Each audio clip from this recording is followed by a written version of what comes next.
Hello guys, Merry Christmas and Happy New Year ahead everyone.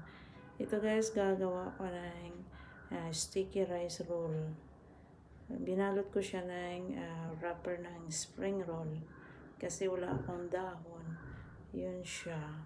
Masarap siya guys. Tapos iprito ko siya, lagyan ko siya ng caramel sugar para lalong masarap. At crispy siya. Ito guys siya, wala akong dahon. Yun lang, plato lang design na dahon.